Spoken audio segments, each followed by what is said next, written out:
And 10 minutes past 8 o'clock, my name's Graeme Raubenheimer for SJ Makwala King. Uyakwazi ukathetha isiXhosa. Can you speak isiXhosa? Well, if not yet, perhaps that may change. Joining me now is Tessa Dowling. She's a senior lecturer in the African Languages and Literatures section at the University of Cape Town. She's about to launch her latest isiXhosa course on the Skillfully platform. Heard of that? Well, it's kicking off on the 24th of October. I think I'm going to be one of the first to do so because I've been putting it off for a really long time. Tessa, welcome to the studio. Thanks so much for coming in and chatting to us this morning. Oh, wamkelekile. There we go. Sure. Explain, what did you just say? I said, you're welcome and it's lovely to be here. Kumnandi is it's nice. Kumnandi. Kumnandi. Yeah, kumnandi. So, yatata wena isiXhosa. That's all I can do. I can hear you speak really well. And, we were chatting off air during the news beforehand and meeting each other. And you had asked me, did I go have a course before? And I'm really not blowing my own trumpet, but these are genuinely my isiXhosa colleagues over the last 15 years in journalism who've pulled me aside and gone, your emphasis on this is in the wrong area. This is wrong. Your cue is supposed to be kwabe. It's supposed to be like that. So I've only got my colleagues like Ntutuzelo Nene and people like that to thank for helping me with isiXhosa over the years. Right? They did a great job. Thank you. How did you do it? I did it the long, long way. Like starting at university, learning all the grammar, not being able to speak a word after 3 years, after my honours, after my masters, then the prof going, you're going to go uzohlala phaa elalini for ixesha elide, for a long time. And then when you stay in a village and then you just cry because you can't hear what people are saying, but eventually you get it. And then I thought, when I teach, I think I want to teach it differently. I want to make it easier, more accessible. I want to teach the grammar, but I want the way I do it just to be linking more to the way people speak and to make it not seem like this mass of words that we don't know, that it's actually part of your repertoire. Okay, take us through. I like to tell a story once upon a time. Once upon a time, you went to UCT. How long have you been there now? I've been there since 2008 formally. But before that, as a tutor and assistant lecturer till 1997, then I left and formed African Voices, which is still going strong, which is owned by Graeme Raubenheimer, and he sells my multimedia materials for learning Xhosa that I developed. Okay, did you go in going, I'm going to teach isiXhosa in a formal, or did it morph, or how did it come about? I think I was a morpher. I think I always like quite a hippie, like I'm just going to go there and it's cool and I just want to connect with people. And I think that's like with you, in your life, you just want to connect with people. Yes. And I was at a party last night and a man was telling me how his grandchildren in Tanzania, they are learning Swahili and how they're connecting with everybody there. They're speaking Swahili and I thought, Mambo. Yeah, there you go. And why aren't we in South Africa more connecting? Because once we speak each other's languages, we're going to connect more. Yes. So that was my feeling. So when they see a white... okay, let me ask it like this. When a white woman goes into ShopRite and she's at the cashier and more often than not, the cashier is more often than not a black woman. Yeah. And you speak perhaps... on happenstance, a little bit of isiXhosa with this person in Cape Town who probably is an isiXhosa speaker, although it's not correct to assume because there could be anything. We've got 12 official languages. What is that response? Do they get a shock? It's a shock, and it is so generously flattering and wonderful. And so the other day I said, you feel it and you born she's like, I don't see any fillet here because I was going to... You feel like, hi, my knee jog. So she's like, let me look for the foot. She's looking, and then she calls the other one, and she says, no, you've just got to hear this. Oh, cute, Lomakulu. This granny, she's so cute. Lomakulu, oh, cute. And she kept on saying that, and I felt so great. And another guy at the same shopping center once said to me, Noba Gukile, even though you're old, he said, I just feel like Diakutana, like I'm falling in love with you. So you get these amazing love affairs happening because you're just reaching out, saying something in the language. Yes, and like we said off air as well, sometimes it's just unjani. Sometimes it's just unjani. Yeah, you've helped me, exactly. Yes. Or India Trela. Yeah, India Trela. Earl Grey. Yes, that's it. And then automatically that person's... They like feel warm. They feel, and actually when you're living in a village, in a remote village in the Eastern Cape, and a little child comes up and says to you, good morning, and it's the evening, but because we only have Molo for the morning, the middle of, but good morning, you feel like this warmth, and they speak English to you, no matter how broken, you feel, wow, so that's the same. Yeah, 100%. So sometimes I'll go to the store and then, I'm with my partner and I'll go, she'll be like, hi there, and she'll be English or whatever, although she's from an Afrikaans background, but she's mostly English speaking. And then I'll go, Molo sisi unjani, and then the cashier or the person will change their complete attitude towards me. My partner's now, completely out of the equation. Second rate. Yeah, bye-bye. And then, so this is what I'll do. This is the basics that I'm fully admitting this. Molo sisi unjani. Yes. Or then I'll respond, diapile nam. Diapilo unjani wena. Yeah. And then I'll go India Trailer, and then maybe they'll speak a bit more with me, and then my brain goes off, and then I'll go Yatata win and I'll admit that I don't really know a lot. But then when I leave, I'll say Nkosi Kakulu, nice. And then that Nkosi Kakulu, Graeme, that Nkosi Kakulu is huge to say thank you very much. Yeah. Because you're showing gratification. Absolutely. Thank you. Taking the time. Yeah. Because let's be honest with you, when we look at the service industry in South Africa, people just generally don't like doing service delivery. They don't like to, people aren't always happy to be a cashier. They're not always happy to be a petrol attendant. Yes, they find the beauty in their own moments in their mornings. But a lot of time, people spend hours in the minibus taxi getting to the job. I know. And then they have to deal with crappy people. And people can be rubbish, and then they want to speak in maybe Afrikaans that another person can't understand, or perhaps even English. And just speaking in their own language for 2 minutes, you'll just have a much better experience. You'll have an amazing experience, I think. As you say, Graeme, it is. Yeah. And you get really good service as a result. People run around that place looking for that thing for you.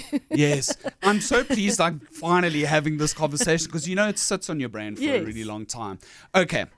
What do you now hope to achieve? Because you did reveal to me that, are these your final days at UCT? Yeah, my final days, Okay. At UCT, folks. Yeah, the last days. Yeah. So wait, what's happening now? Well, I'm going to be doing a lot of online courses on the Skillfully platform. That's 2 L's. So Skillfully with 2 L's at the end. .co.za, and you'll see my online courses there.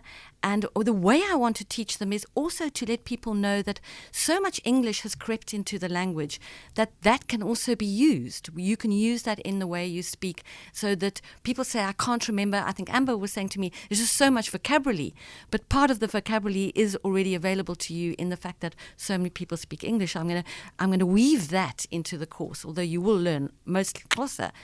And then I will also be doing one-on-one courses for people who already know some Xhosa and want to design the courses to the way they want to learn. So if you want to learn more by input, reading stories, which I will write, which I will source for you, written by Xhosa writers, and then speak with me. I have a client in Germany who's fluent now because... Are you joking? No, I'm telling you. Wow. Yo, I'm a German. Sure. I'm clever. Yeah. Well, Germans love Africans and they love the African languages. That's a thing. They do. Yeah, I was in Germany and I was like trying to speak Afrikaans and they're like, what's that? They're like, well, they want to hear that other African languages.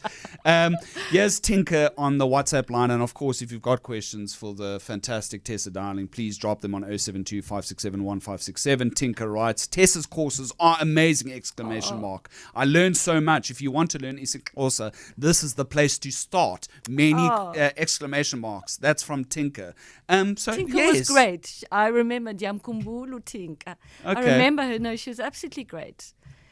So somebody like, you look at politicians like Helen Zille. She's actually pretty good at speaking Xhosa. Ethel Trollop. I taught her. No, you're joking.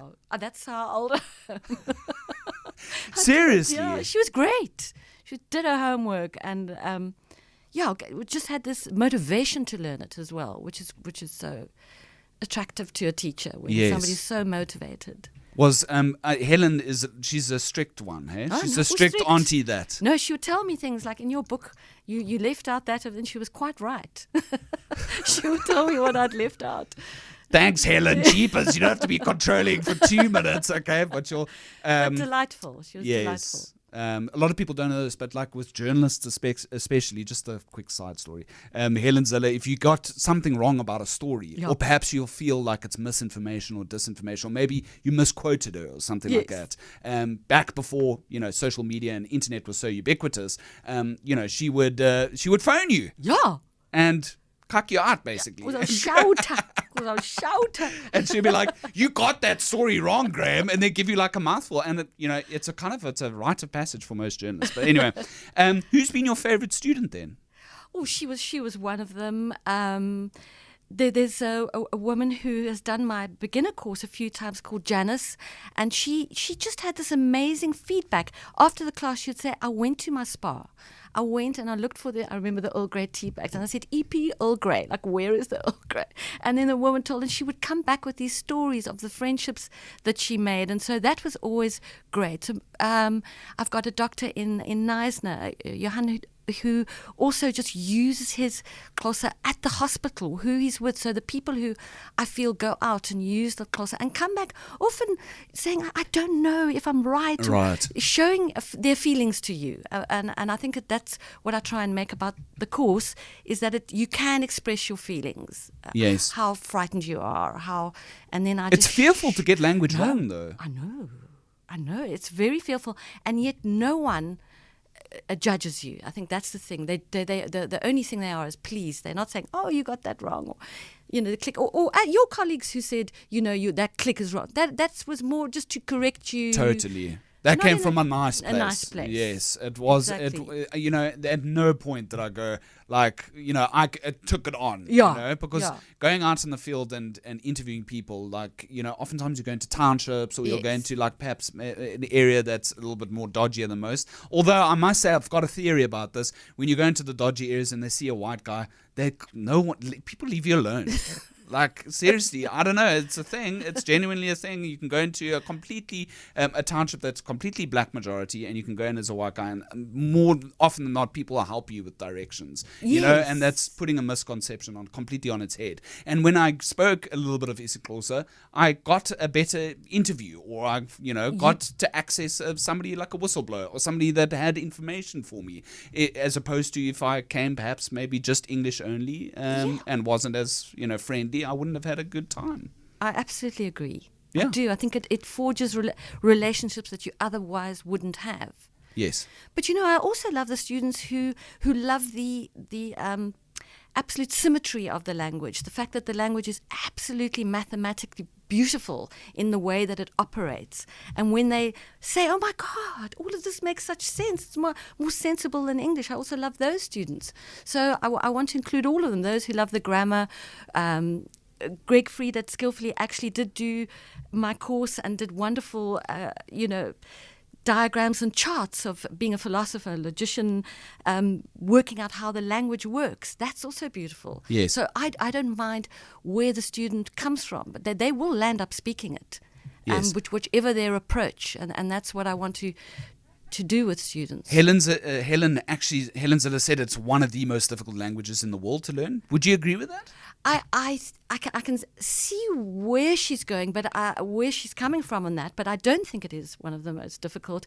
I think it's sometimes presented because it was first codified by the missionaries who were trying to fit it into a kind of Latin way of Latinate grammar, that sometimes it comes across as difficult. But if you just try and show people the beauty of it, the systematic repetition of sounds. Abafazi, abaninzi, abahle, baya, you're going to hear the repetition of ba, ba, ba, ba, and then, that noun always Is that like a cheat?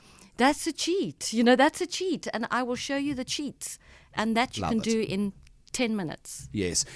Margaret writes, I tried to learn Xhosa, but the lady who was teaching it, not you, Tessa, the lady who was teaching it said she couldn't hold a conversation in Xhosa. And I think F-in-laws, I'm not sure, lived in Umzukulu and spoke Xhosa as well as isiZulu.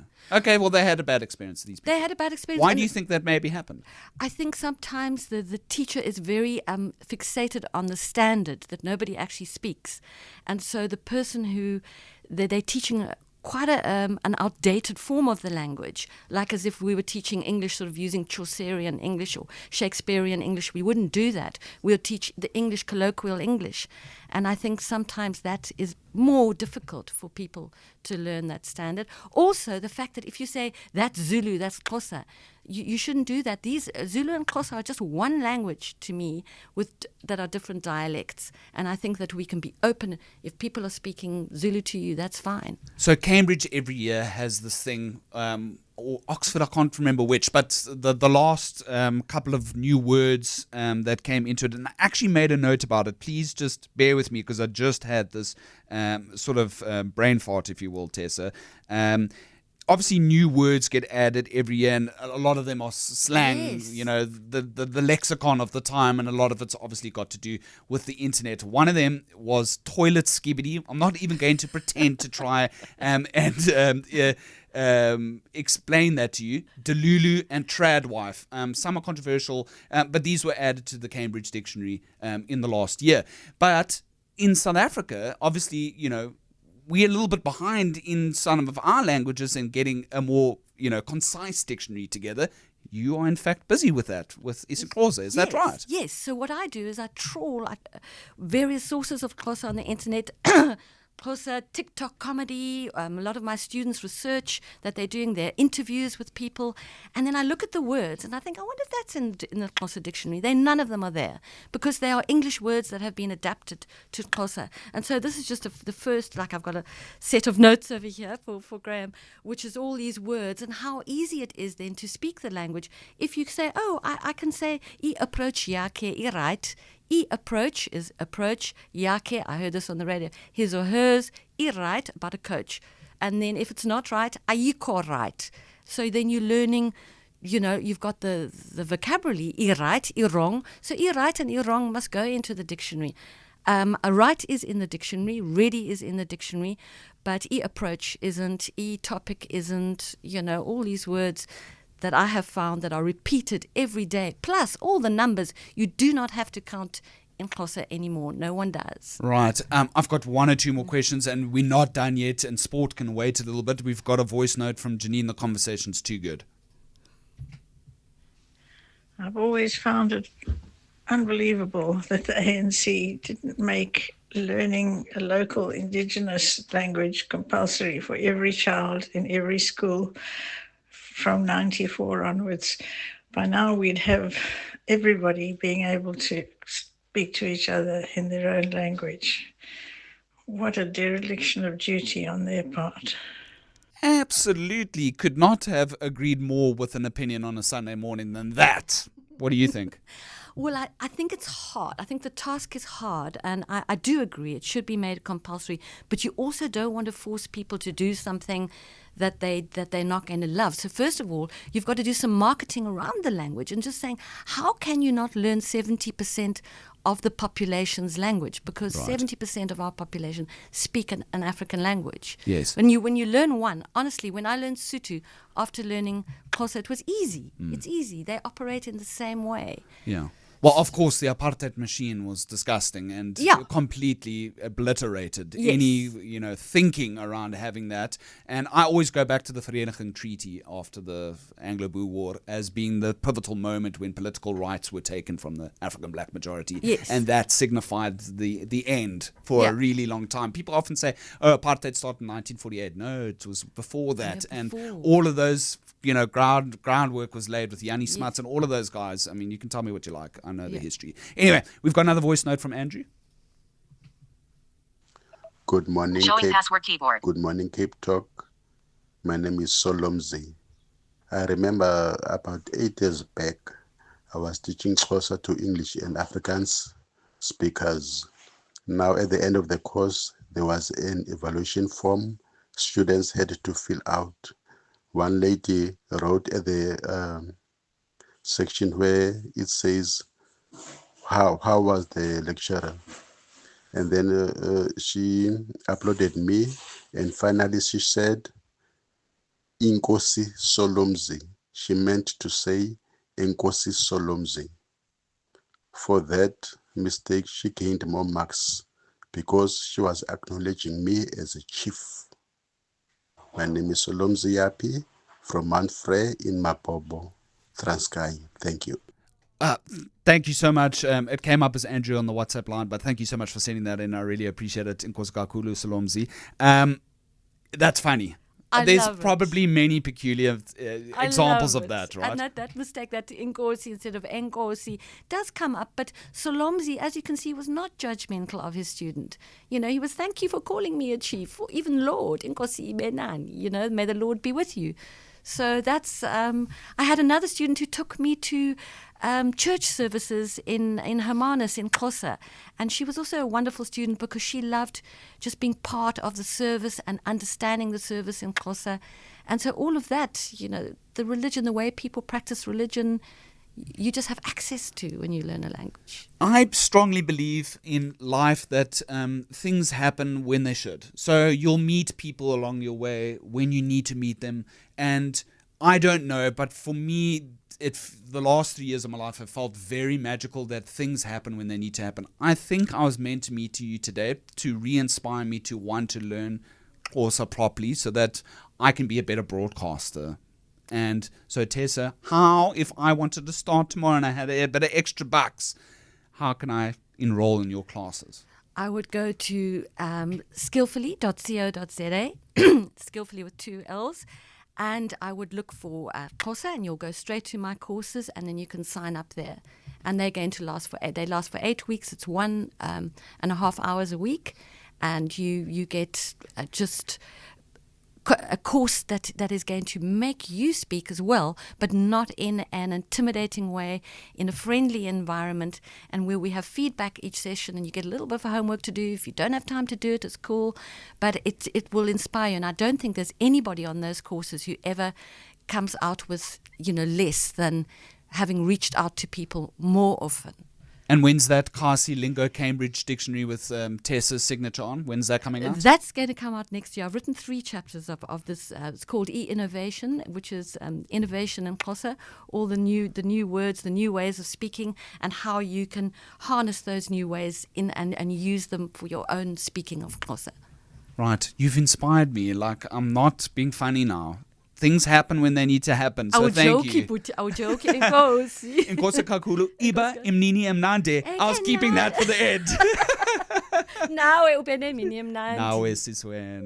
Siswen.